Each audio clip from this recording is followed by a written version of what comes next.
Hey guys, a quick note before we get into episode 3. Um, there's a lot of babbling. There is, quite a bit of TMI.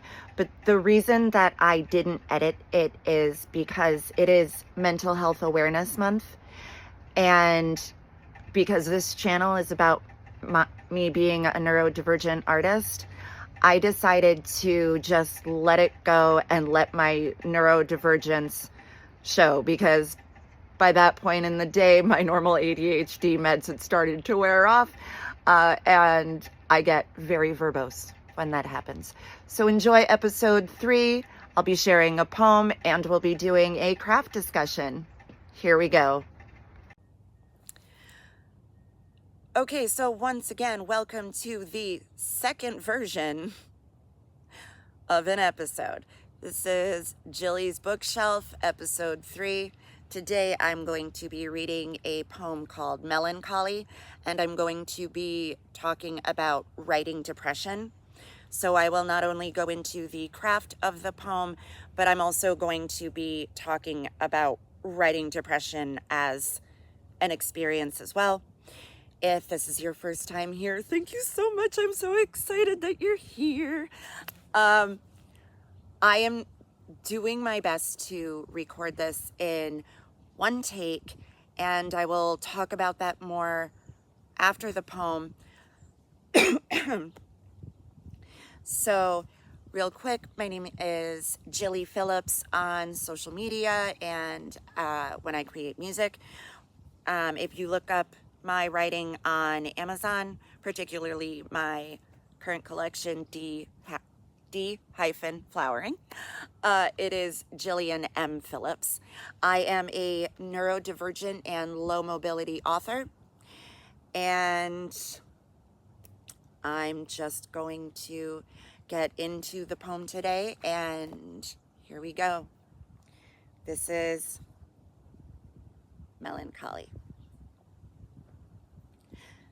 At some point, we stopped calling it melancholia. Clinically, depression, severe, chronic, seasonal. We gave it dresses to wear, personalities to reflect that it was personal, but personable. Like biting a pearl to see if it's rough, fake, or smooth, real. Drugged away, talked away, tucked away into the secret drawer where we also kept our vibrators and extra cookies we'd consume in a single sitting.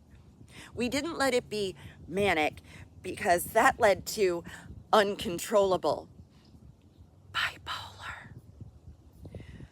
Our minds can be like magnets, both attracting and repulsing themselves. Always we are being upended. Really, the glamour is gone. No glitter left in the wallow, the only shine's been dimmed, replaced with small, white. Even the blueness is medicinal.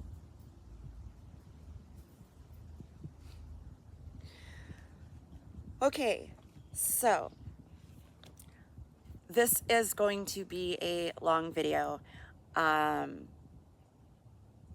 because it just is.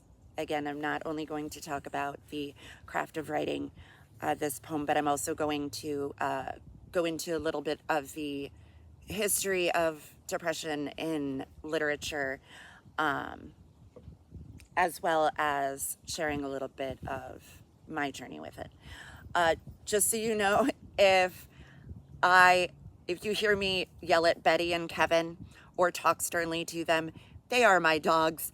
I did not want to have to make them just be bored and quiet in the house today, so I am in the backyard trying to give them room and space to run and play, just making sure they don't get into anything.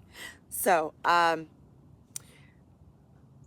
right away in the poem, I say we stopped calling it melancholia. I was lucky enough to have several amazing classes in college. where I got to read more of a feminist. Well, I was a women's studies major, so of course I was reading feminist literature, right? But I had taken a couple of different classes, particularly new woman fiction with Audrey Fessler, and the triple decker novel with Jenny Shattuck. And this particular wave of women's fiction came between the Charlotte Brontes and the the Dorothy Parkers and the Colettes. So it was right around the time where women were starting to write themselves. For instance, in Audrey's class, we read this novel called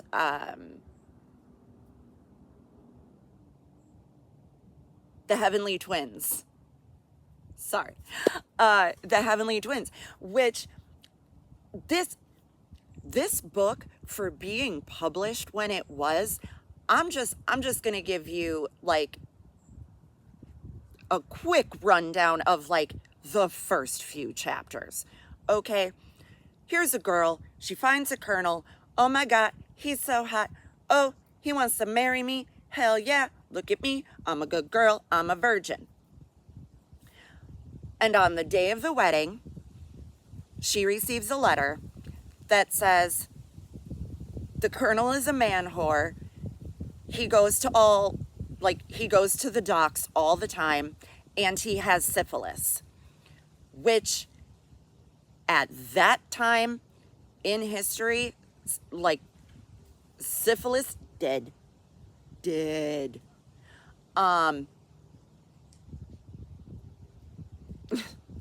And so this girl, like, it's her wedding night, and she looks at her husband and she goes, so just so you know, I'm going to be a wife and I'm going to be super respectful, but I am not having sex with you because you're nasty and I don't want syphilis.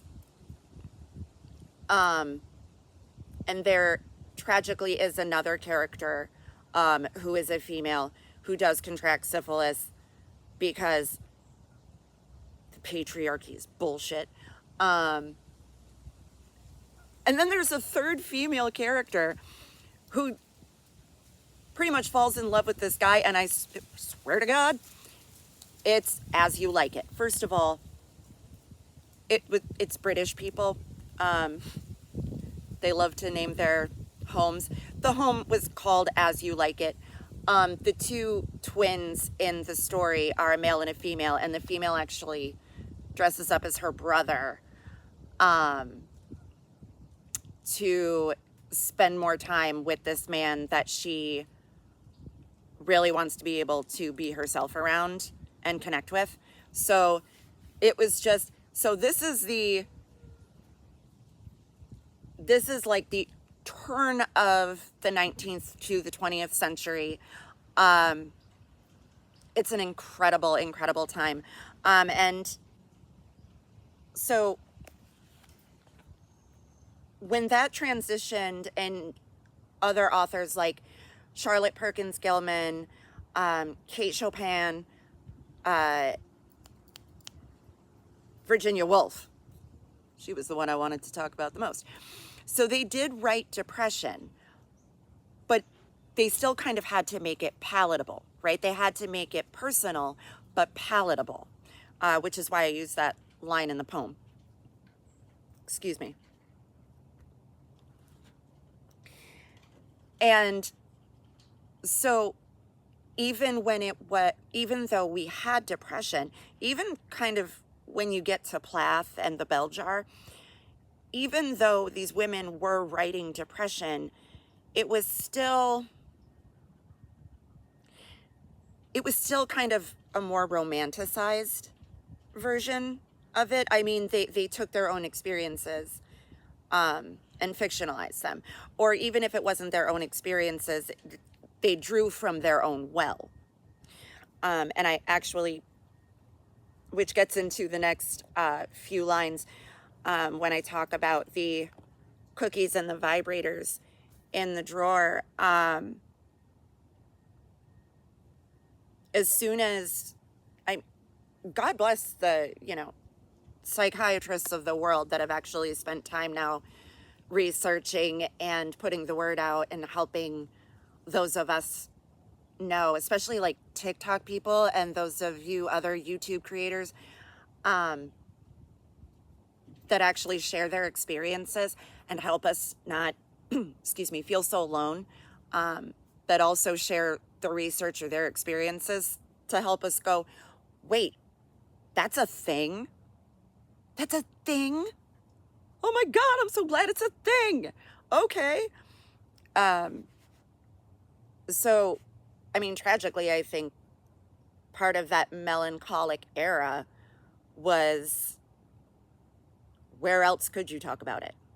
You had to write it down. If you had to be perfect and personable all the time, who were you going to tell? Right? It was inappropriate. So, and then we get to these diagnoses, and that's when, the writing and the literature starts becoming a little more honest, because now we have words for it. And so when we get to the seasonal, the clinical, the severe, I have been diagnosed with major depression, generalized anxiety disorder, and PTSD. That's a fun one. Not. And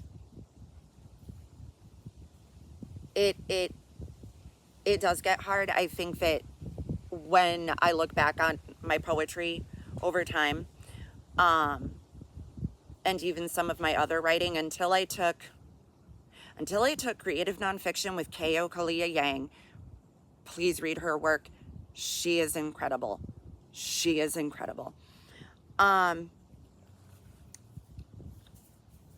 first time I actually had to write myself and actually get into one of the ugly parts, I had told her, I said, I don't know if I want to talk about this, because I feel like it's going to be very polarizing, and that people are going to look at me and, it's going to become more about that than the work. And what she said to me is, if you say it the way I know you can, people will not focus on you.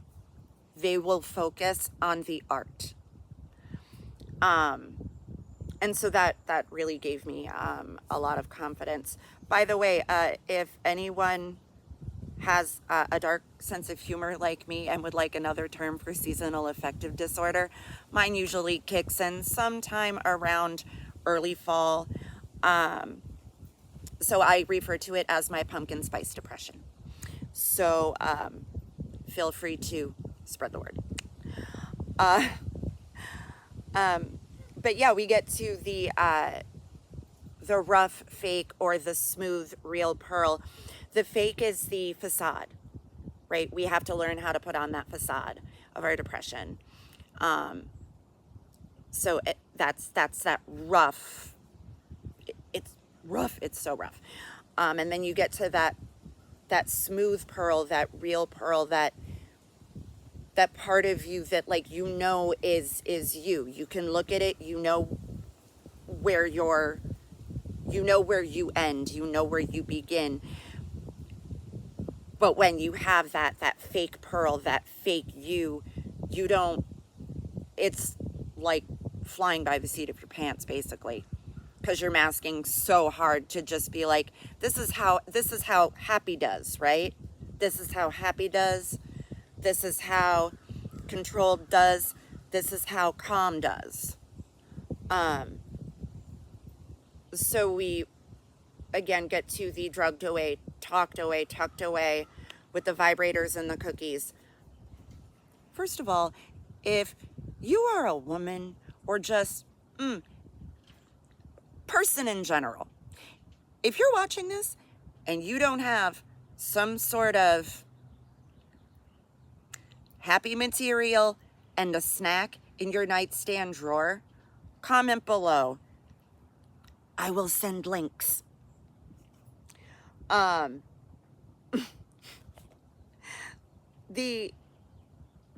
those cookies and those vibrators, that drawer that we tuck ourselves into, that's that dopamine chase.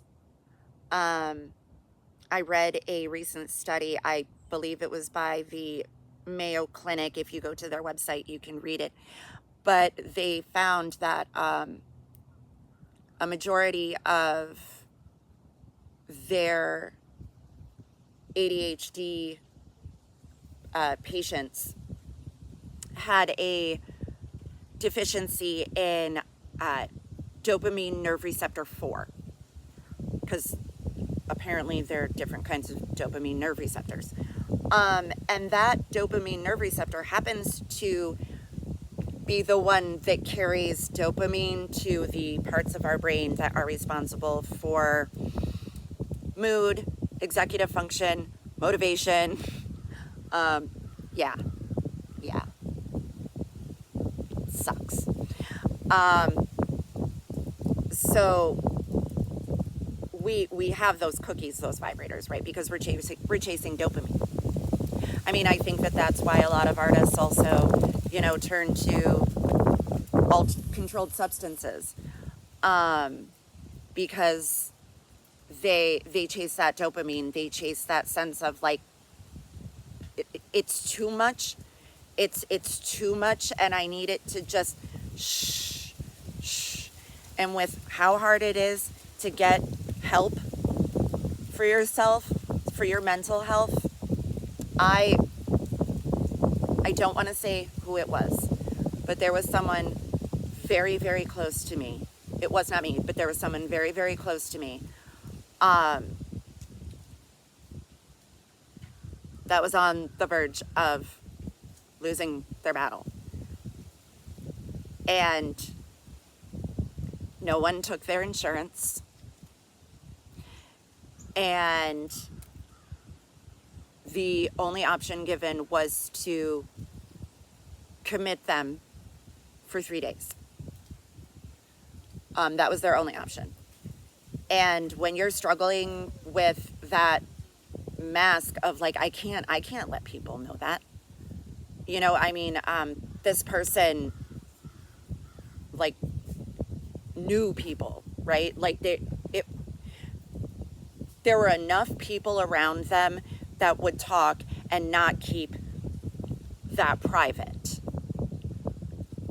So they just had to sit there in their wallow and just force themselves, again, to just keep going. And that's, one of the reasons to get to the next movement in literature, where again, we didn't let it be manic because that led to uncontrollable bipolar. I'm also going to talk a little bit about the way I read it. Craft-wise, I do have some punctuation things that I do. So I want to talk about that craft-wise. But when we started getting books like Prozac Nation and Girl Interrupted, because again, particularly in the 70s and 80s, Erica Jong, Fear of Flying, read it. It's history. It's iconic. We started getting women who talked about their depression, and not in a fictional way. Well, somewhat fictional, but again, it's that genre of creative nonfiction, where it's an autobiography, but it's done in such a way, in such an honest way, that it's not as much of a story of triumph as it is about the journey of the healing. And so, yeah, and again, we get to that, now we have diagnoses, we have acronyms out the wazoo. And so when we get down to that small white, even the blueness is medicinal. Those are the colors on my pill rainbow. Whatever. Again, one of the things you will learn about me fast, one of my favorite catchphrases is I heal out loud so others know they don't have to suffer in silence. So if you feel like it's TMI, feel free to skip through sometimes. But yeah, that we've taken this state of depression that used to be romantic and swooning and fainting couches and ladies in regalia looking beautiful in their state. And, now we get into it and it's like, depression isn't beautiful.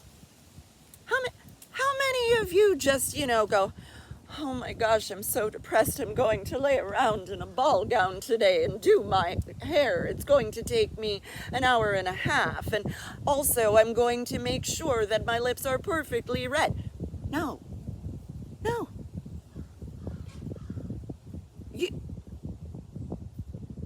There are days. I have another poem called Funereality.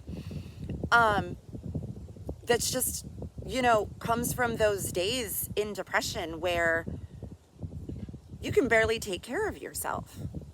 It's like, how are you supposed to write or feed other people, or have any sort of executive function at the end of the day when all of your spoons go to putting on the mask?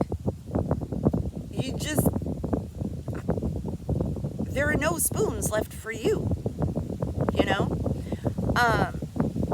until, now we get those diagnoses and now we are having these conversations, which is why I think it's so important to talk about writing depression and writing our experiences, because it doesn't mean that we're healed. It doesn't mean we're healed. It doesn't mean that we're out the other side. It does not mean that we are now the perfect, most happy version of ourselves and all of our dreams have come true.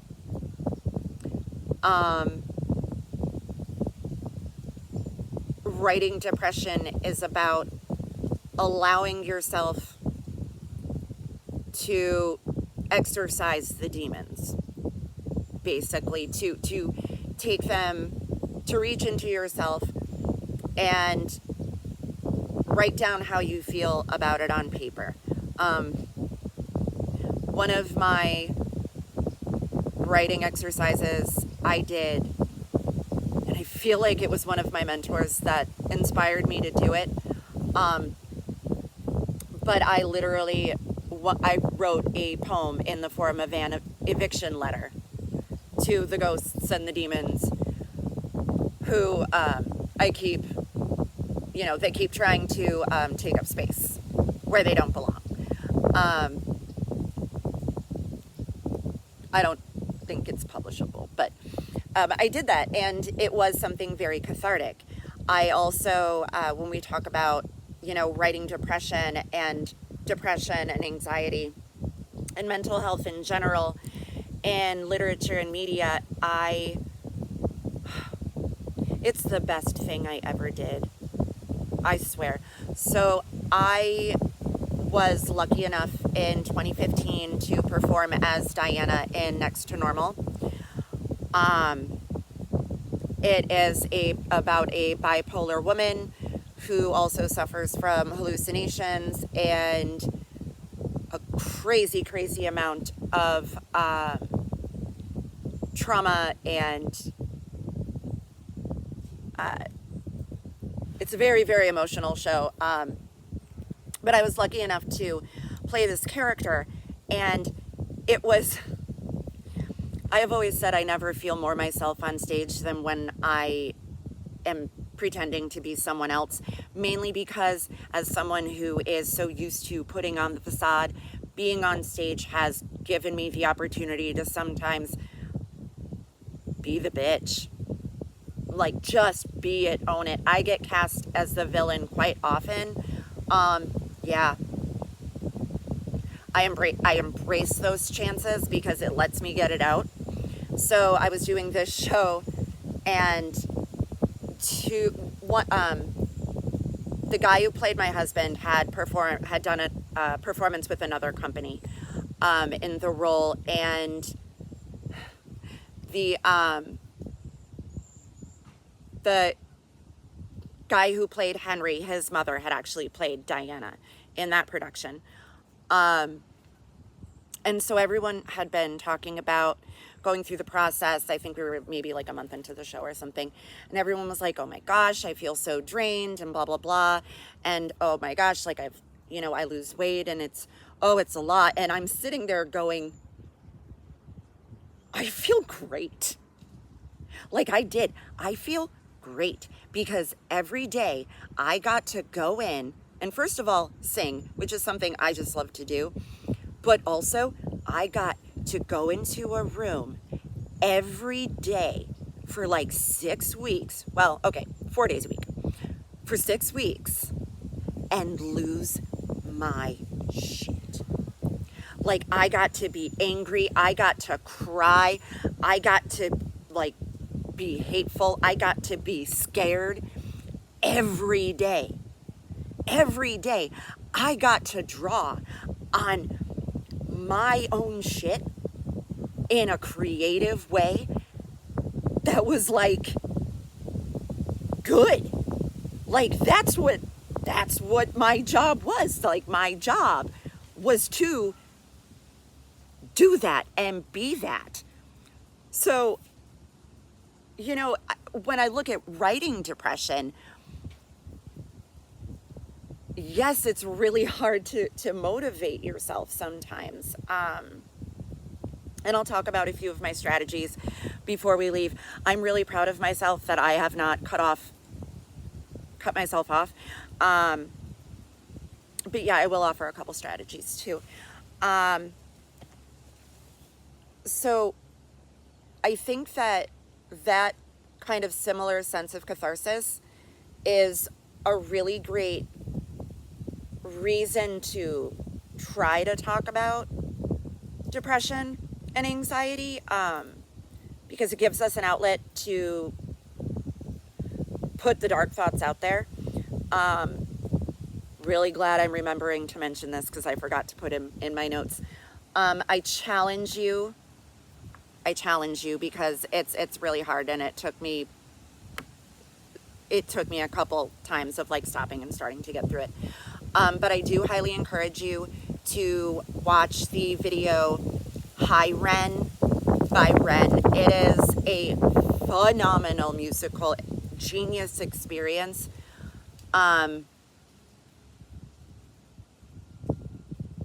But just, I'm again outside, so this is what just hit the camera.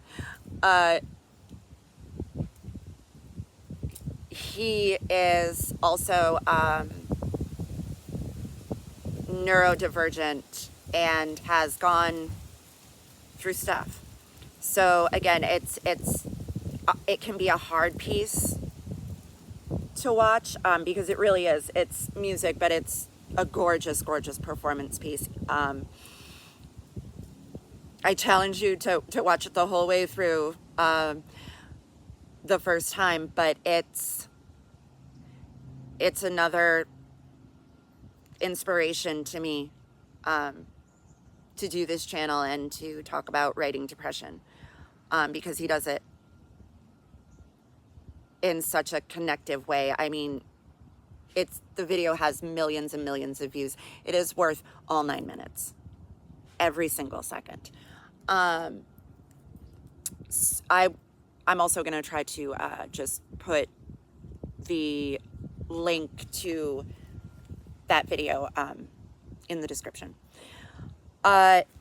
So yeah, again, he again is one of those ones that I've watched him more than once over time, because sometimes I need a kick in the ass to reflect on myself and talk about the real things. Oh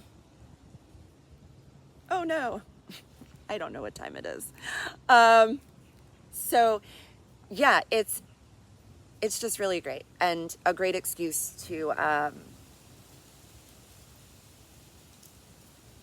to watch if you need kind of a little bit of solidarity in being an artist with any sort of neurodivergence or darkness trauma in your life.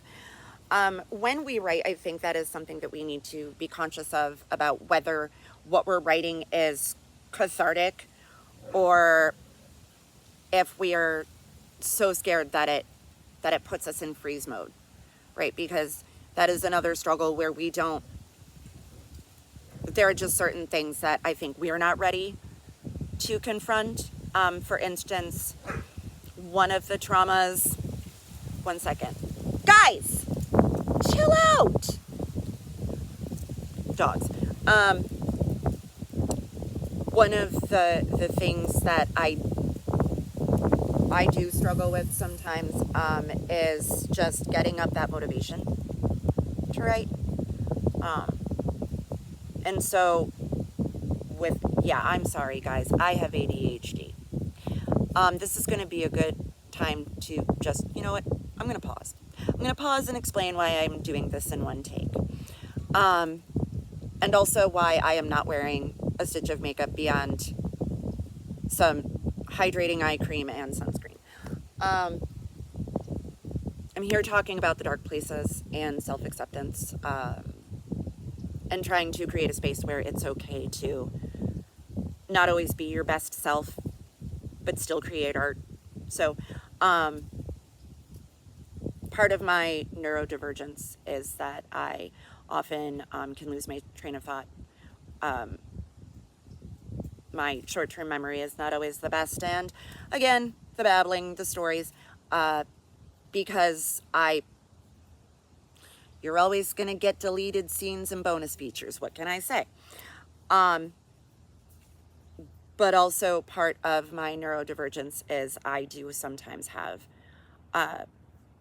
like processing issues. So even though I can have a really eloquent thought, my voice may shake or I may stutter, because sometimes my brain is trying to move my tongue faster than it can go. So, and so that is part of the, the struggle we face, because, and this is something else, another acronym, rejection sensitivity dysphoria. Look it up. I don't want to go into a clinical discussion of it, but it is very real. It is, long story short, oh, you chose those shoes today. If your first reaction is, why? What's wrong with my shoes? Why do you hate these shoes? Well, I can go change these shoes. Do you think I should put on heels? I can go put on heels. Or what about boots? If that is your first reaction, you should probably look up rejection sensitivity dysphoria. So that can also hinder our ability to, again, put pen to paper, finger to keyboard, voice to text. That actually is a strategy that I've been using lately, again, because I like to use sound a lot in my poetry. I will sometimes use voice to text because things play in my head, and if I don't get it out, I will lose it. But also on the same token, if I try to use my fingers, I'm one of those people that edits themselves as they go. So writing takes me twice as long. Or in the case of my master's thesis,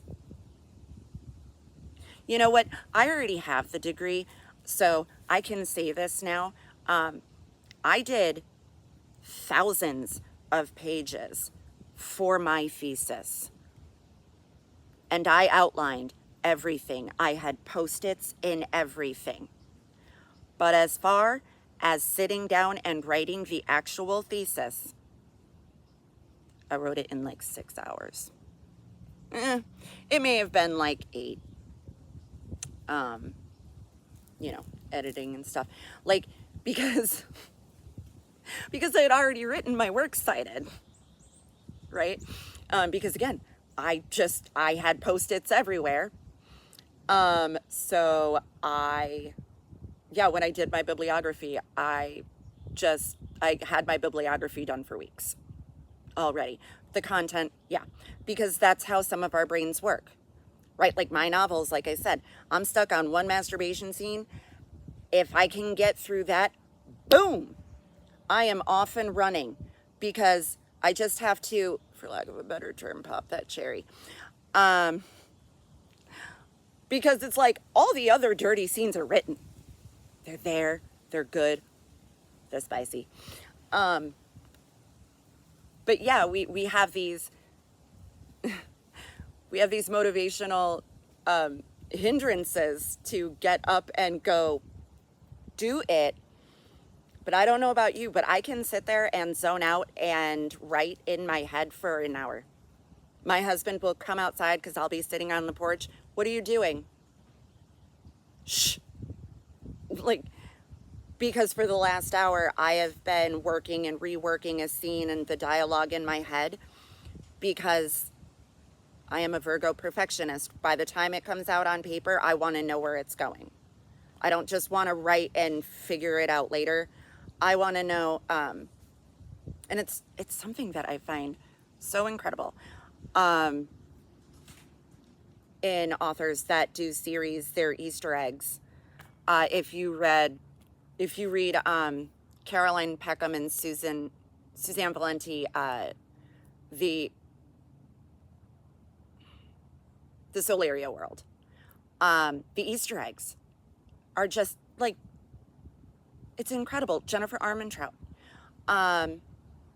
Megan Quinn, even, like, she'll give you an Easter egg and it'll be for like a book she hasn't even written yet.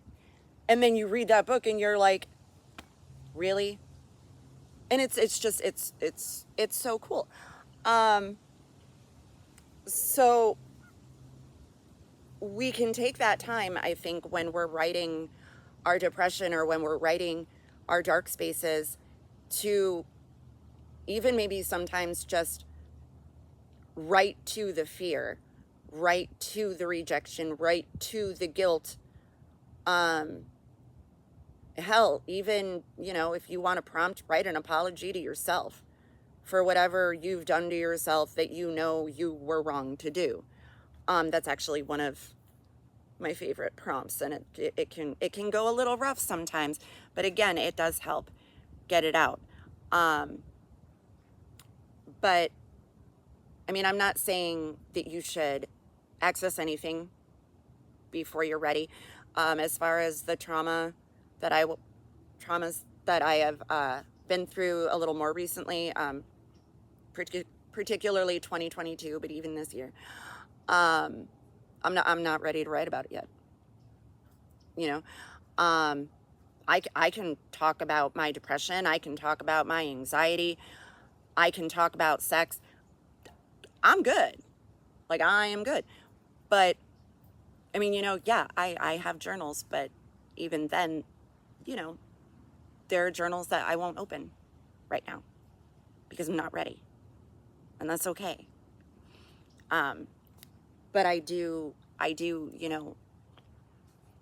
spend time sometimes trying to think. I have actually written one poem about one of my traumas, and it may take years before I write another one. But when we're writing depression, we do have that fear of rejection, and we do have that fear of judgment. But I think that we also, what may sometimes help us, and at least has helped me in reflecting, is, where do we go? When we're depressed, where do we go? What do we do? Who do we seek for comfort, right? We go to the song that makes us feel better, right? So that was an artist letting their stuff go. For instance, me by Paula Cole is like my friggin' hug. But it's also my buck up, bitch, and realize, like, it is you. So it is about acknowledging those dark places, but it's not about forcing yourself to acknowledge things that you're not ready for. Some of the strategies, like I said, that I use is I will write letters. Like, I'll try to write a letter to whatever that darkness is. I may develop use a different persona. Like if someone I know is going through something, or if I see something on TV or I read a news article, I may just sit there and write a reflection on it, but from my point of view, from the lenses that I have, from the spaces that I occupy. So I'll write response poems that way. And yeah, so the other thing I wanted to say was that when we're writing our depression, and I wrote this down because it's going to transition me. And by the way, I'm sorry, my camera is here and I keep looking here. Okay. I have a little sticker, but whatever, you don't need to know all that. But that's why my eyes keep going back and forth and I'm looking up and checking.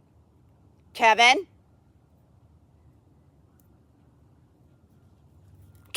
Oh, okay, good boy. Whoops. So I'm actually gonna start, I'm gonna kind of end mostly the poetry discussion. But I did want to say that something to keep in mind, I think, when we're writing, is that we can write for ourselves, right? We can write a letter to ourselves. A trauma counselor that I had encouraged me to write a letter to myself 1 year from then. And instead of, saying this is where I am now, it was me writing to myself a year from now saying, now I'm good, like now I'm healed, and this is what I did to get here. Or like, this is what I'm going, so I take it back. I was supposed to write it in the persona of me a year from now, right? So I had to write a letter to myself a year from now, but as the woman I wanted to be a year from now, where I acknowledged what I had been through, but what I did to overcome it. And the purpose of that exercise was very similar to manifesting, which was just to, kind of sit down and figure out what are my strategies going to be, and then to figure that out. So that actually did help me with my writing just in general, because it was, I'm going to write, the way I'm feeling. I'm going to let it out. I'm not going to bottle up all of this stuff and compartmentalize until I explode anymore. I'm actually going to do the things that I need to do to be a healthier version of me, because I can't live in my skin without, hope, basically. So when I write, sometimes it is hard, but it can be cathartic. It is why my first collection was called Pretty v Ugly, because that is basically always my intention, right? So how can I take the darkest parts of myself, these ugly, ugly things, and give them purpose, make them art? How can I pretty v ugly? So it is important for us to do it. It does suck. It turns out I did not get to my punctuation stuff. But I actually think that I have some better poems that would better illustrate it anyway. So maybe stick around and see what I share next. Thank you so much for joining me. I do want to say, please support writers. It costs nothing to like and subscribe below. If you want to support me for less than 10 cents a day, you can actually follow the link in the description to my Patreon. I do offer free content on there, but I also have some special members only stuff, and a subscription only starts at $3 a month, which is less than my husband spends on breakfast at Quick Trip. So maybe. And there are extra goodies at different tiers. Also, I do want you guys to know that my book, Deflowering, is available on Amazon under Jillian M. Phillips. It is erasure poetry from Colette's essay collection for a flower album. And it is available on Kindle Unlimited. Just a quick note about Kindle Unlimited.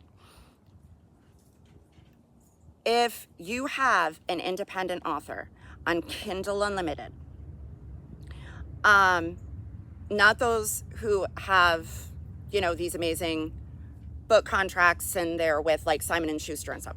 No, when you are on Kindle Unlimited, the bulk of those authors are publishing themselves, and they are purchasing their own ISBNs so that they can they can control the flow of their royalties and where their book goes, and have more of a piece for themselves. So if you want to support me, yes, please buy the e-version.